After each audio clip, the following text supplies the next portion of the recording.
आज जैसे आप सबने कहा, हम दो महापुरुषों की याद करते हैं। सरदार पटेल जी, जिनका आज जन्मदिन था, जिन्होंने देश को जोड़ने के लिए, अपने कर्तव्य को निभाने के लिए दिन रात एक किया। और इंदिरा जी, जो मेरी दादी जी थी, आज उनकी शहादत का दिन है। देखिए, मैंने अपने पिछले भाषण में भी बोला सोलन में कि हिमाचल प्रदेश के साथ, और मैं कहूंगी कि देश के साथ, इंदिरा जी का एक आध्यात्मिक रिश्ता था, प्रेम का रिश्ता था, समर्पण का रिश्ता था, कर्तव्य का रिश्ता था, और एक बहुत गहरा ऐसा रिश्ता था जो आजकल आज की राजनीति में कम ही दिखता है। अगर आज उनकी शहादत के 40 साल बाद भी अगर मैं यूपी के किसी छोटे गांव में जाती हूं, जहां आज के आधुनिक समय में भी पहुंचना मुश्किल होता है, और वहां मुझे कोई मिलता है जो कहता है कि दीदी आपकी दादी आई थी, हमने उनके लिए यहाँ पे खीर बनाई, आपके लिए भी वही खीर बना के हम आपको देना चाहते हैं। या हिमाचल के किसी गांव में मैं जाती हूँ तो कोई कहता है कि हमने आपकी दादी जी को देखा था, और आदर के साथ, प्रेम के साथ ये बातें कही जाती है। तो ये क्यों है, मैं आपसे पूछना चाहती हूँ। क्या खासियत थी इंदिरा जी में कि आज 40 साल बाद भी देश भर में उनके प्रति सम्मान, आदर की भावना है। उनके गुजर जाने के बाद देश की राजनीति बहुत बदल चुकी है। आप सब मुझसे अच्छी तरह जानते हैं, आज की राजनीति में पैसों का बोलबाला है, स्वार्थ का बोलबाला है, मीडिया बाजे वादे किए जाते हैं। लेकिन उस समय, इंदिरा जी के समय ऐसा नहीं था। इसीलिए आज भी जब देशवासी उस समय को देखते हैं तो उनके मन में इंदिरा जी के प्रति आदर है, सम्मान है। जब हिमाचल बना, इंदिरा जी आई थी शिमला, उन्होंने भाषण दिया, बर्फ पड़ रही थी, फिर भी आप सब, शायद आप में से कोई है जिनके दादा दादी, नाना नानी उस समय थे, खड़ी रही जनता उनकी बातों को सुनने के लिए। जो विश्वास उनके बीच और जनता के बीच में था वो टूटा नहीं। उस समय शायद आप जानते नहीं होंगे, लेकिन देश में माहौल ये था कि लोग कह रहे थे कि ये प्रदेश बना रहे हैं, ये प्रदेश चल नहीं पाएगा, चलाने के लिए पैसा नहीं है, ये इंदिरा जी गलत कर रही हैं। लेकिन इंदिरा जी का विश्वास था आप पर। वो जानती थी कि हिमाचल प्रदेश को हिमाचल की जनता बनाएगी। आप सब बैठ सकते हैं, मुझे समय लगेगा।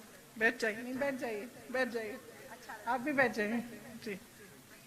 तो इंदिरा जी को पूरा विश्वास था कि आप ही हिमाचल प्रदेश को बनाएंगे। उस समय परमार जी मुख्यमंत्री बने और उन्होंने आपके लिए काम करके दिखाया। उसके बाद वीरभद्र सिंह जी भी आए, तमाम कांग्रेस के मुख्यमंत्री आए, आपने देखा कि काम क्या क्या हुआ। यहाँ हिमाचल को बनाने वाले हिमाचल के किसान, हिमाचल के कर्मचारी, हिमाचल के युवा जो सेना पे हमारे लिए खड़े होकर अपनी जान पर खेलते हैं, उन सब ने हिमाचल को बनाया। तो जब चुनाव आता है तो आपको कहा जाता है कि यहाँ की परंपरा बदलिए। अब देखिए, ये सांस्कृतिक और सामाजिक परंपराओं का प्रदेश है, उसी की भूमि है। मैं जानती हूँ मंडी में शिवरात्रि का 7 दिन का उत्सव होता है, कुल्लू में दशहरे की परंपरा है, नाटी लोक नृत्य की परंपरा है, देश के प्रति समर्पण की परंपरा है। यहाँ के युवा, जैसे मैंने कहा, सेना में भर्ती होते हैं, देश की रखवाली करते हैं। यहाँ के कर्मचारी देश के लिए दिन रात एक करते हैं, सेवा करते हैं, मेहनत करते हैं, यहाँ की परंपरा ये भी है कि पढ़ लिख कर आगे बढ़ते हैं लोग, कुछ बनाते हैं अपने जीवन का। आप खुददार लोग हो, आपने ये प्रदेश बनाया है, आपको गर्व होना चाहिए इस प्रदेश पर और अपनी परंपराओं पर। जब आपको कहा जाता है कि परंपरा बदलिए, तो मैं इससे सहमत नहीं हूं। और इसकी एक वजह है, मैंने आपसे कहा कि आज की राजनीति बदल चुकी है। आज की राजनीति में स्वार्थ बहुत देखा जाता है। कई नेता ऐसे होते हैं जो आपके सामने आकर कुछ बोल देते हैं, लेकिन उसका कुछ मायना नहीं होता। और ये जो परंपरा आपने बनाई है ना कि हर 5 साल सरकार बदले, इससे नेता सीखता है, इससे नेता को समझ में आता है कि मेरे 5 साल हैं, या तो मैं करके दिखाऊं या मुझे खदेड़ा जाएगा। और ये एक बहुत अच्छी परंपरा है बहनों और भाइयों, इसको मत बदलो, नुकसान आप ही का होगा। और मैं कहना चाहती हूं कि आपकी भी परंपरा है पुरानी। 1862 में भी यहाँ पे एक वजीर होते थे नरोत्तम, उनका शासन था, बहुत लगान वसूलते थे, जनता का हक मारते थे, मदद नहीं करते थे जब कोई दुखी होता था, संकट आता था किसी पे। आपने उनको उस समय हटा दिया। तो आज की राजनीति में तो और भी महत्वपूर्ण बात है कि आप अपने अनुभव पर चलिए, आप सोच समझकर अपना वोट डालिए। आप ही देखिए कि 5 सालों में आपके लिए किया क्या। हाँ, ये सच है कि बड़े बड़े नेता हिमाचल के हैं, लेकिन उन्होंने अपने लिए किया कि आपके लिए किया। यहाँ के मुख्यमंत्री हैं, क्या किया है इस पूरे जिले के लिए? शायद अपने दायरे में, अपनी विधानसभा में काम किया, उसके बाहर क्या किया? यहाँ के युवाओं की क्या स्थिति है? क्या रोजगार बने हैं? यहाँ कितने युवा बैठे हैं, जरा हाथ उठाओ, बताओ रोजगार मिला है पिछले 5 सालों में? क्यों नहीं मिला? आपको मालूम है कि 63,000 नौकरियां खाली पड़ी, पद खाली पड़ी हैं, सरकारी पद हैं, 63,000 सरकारी पद खाली हैं, आपको नौकरी नहीं मिल रही है, आपको रोजगार नहीं मिल रहा है। कभी आपने पूछा है क्यों? क्योंकि नियत नहीं है। आपके लिए सेना की भर्ती को देखिए, अग्निवीर ले आए। आप कह रहे हैं देश को कि आप देश के लिए शहीद होने के लिए आप तैयार हैं। आप कह रहे हैं आप जाके सरहद पे खड़े होंगे हमारे लिए, और ये सरकार कह रही है कि ठीक है, आपको ना पेंशन मिलेगा, आपको ना कोई रैंक मिलेगा, 4 साल बाद आप घर लौट जाओ।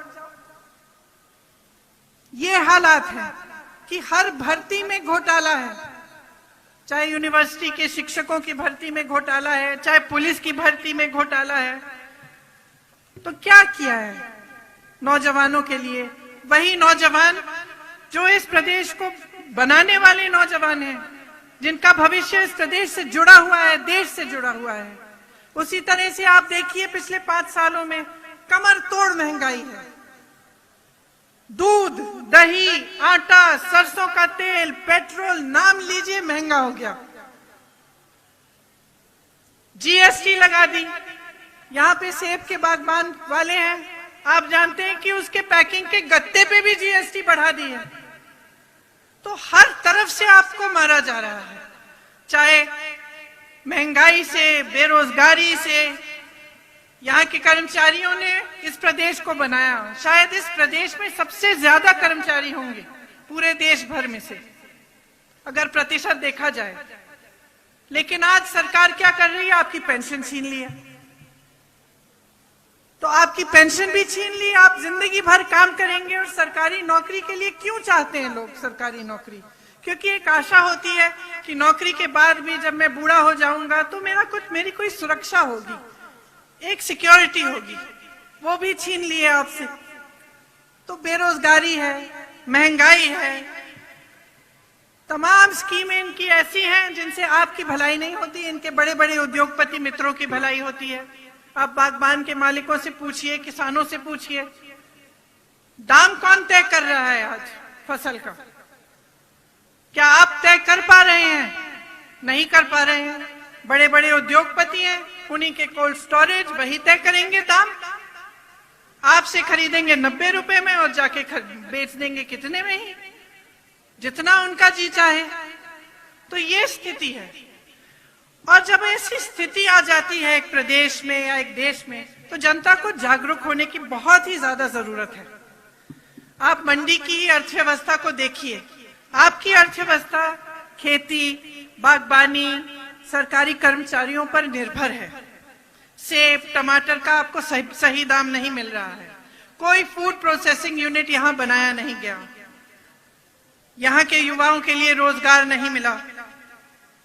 कोई भी विकास नहीं हुआ। यहाँ की सड़कों का भी बुरा हाल है। तो आप अपने आप से पूछिए कि 5 सालों से ऐसी राजनीति चल रही है आपके प्रदेश में, क्या आप 5 साल और इनको देंगे? तो 5 साल और में होगा क्या आपके लिए? तो अपने अनुभव पे चलिए। मैं सिर्फ आपसे इतना आग्रह करना चाहती हूँ, जागरूकता से अपने अनुभव पे सोच समझ के देखिए कि हमारे लिए 5 सालों में किया क्या और दूसरों ने क्या किया, कांग्रेस पार्टी ने क्या किया और कांग्रेस पार्टी आज क्या कह रही है। मैं आपको कुछ चीजें बताना चाहती हूँ जो कांग्रेस कह रही है कि वो करेगी। फिर आप देखिए कि कांग्रेस के प्रदेशों में जब उन्होंने वादा किया, क्या वो वादे रखे? क्या जब कांग्रेस के प्रधानमंत्री आए उन्होंने वादा किया कि किसानों का कर्ज माफ होगा? तो क्या किया कि नहीं किया? किया ना। बघेल जी बता रहे थे कि अपने प्रदेश में जब ऐसा वादा किया तो सरकार बनते ही 3 घंटे बाद उन्होंने ये काम करना शुरू कर लिया। आज हिमाचल में हम कह रहे हैं कि जब मंत्रिमंडल पहली बार मिलेगा, अगर हमारी सरकार बनेगी, उसी मीटिंग में ये घोषणा आएगी उस मीटिंग में से निकलकर कि पुरानी पेंशन आपको वापस मिलेगी। हम कह रहे हैं कि ये जो 63,000 खाली पद हैं, इनको भरा जाएगा। इससे ज्यादा आपको 1 लाख रोजगार आपको उसी कैबिनेट मीटिंग में तय होके उस दिन से मिलना शुरू होगा। 5 सालों में हम कह रहे हैं कि कम से कम 5 लाख रोजगार हम बना के दिखाएंगे। जो मेरे युवा मित्र हैं यहाँ, आप सब जिन्होंने हाथ उठाया, 680 करोड़ का एक स्टार्टअप फंड बनाएंगे जिसमें 0% ब्याज पे आपको मदद मिलेगी। आप अपना छोटा कारोबार बनाना चाहते हैं, बिजनेस बनाना चाहते हैं, आपको पैसे मिलेंगे और एकदम 0% ब्याज मिलेगा उस पर, ताकि आप अपने पैरों पे खड़े हो सके। हर गांव में हम मोबाइल क्लिनिक बनाना चाहते हैं। आपको मालूम होगा कि वीरभद्र सिंह जी के समय में कितने आपके जो प्राइमरी हेल्थ केयर सेंटर हैं वो बने थे, लेकिन आज के दिन वो ठीक तरह से चल नहीं रहे हैं। हम चाहते हैं कि इनको फिर से अच्छी तरह से चलाया जाए और हर गांव तक मोबाइल क्लिनिक जाए। हर विधानसभा में हम 4 अंग्रेजी के मीडियम स्कूल बनाना चाहते हैं। तो आप ही देखिए, ये तो कुछ ही चीजें हैं। हमारे घोषणा पत्र में बहुत ऐसी चीजें हैं जो हम आपकी भलाई के लिए करना चाहते हैं। आप अपना अनुभव देखिए। कांग्रेस ने मंडी में IIT बनाई, 24 घंटे पानी को उपलब्ध किया, सुअरेज सिस्टम बनाया, सचिवालय बनाया, शासन प्रशासन के लिए मंडी में एक सेंट्रल जोन बनाया। वीरभद्र सिंह जी ने गांव-गांव में पाठशालाएं बनाई, शिक्षा साक्षरता में हिमाचल को एकदम टॉप पे पहुंचाया। मंडी में मेडिकल कॉलेज भी बनवाया और आज आपके यहाँ से मुख्यमंत्री हैं, भाजपा की सरकार है। क्या बनाया? कोई ऐसी चीज आपको दिख रही है?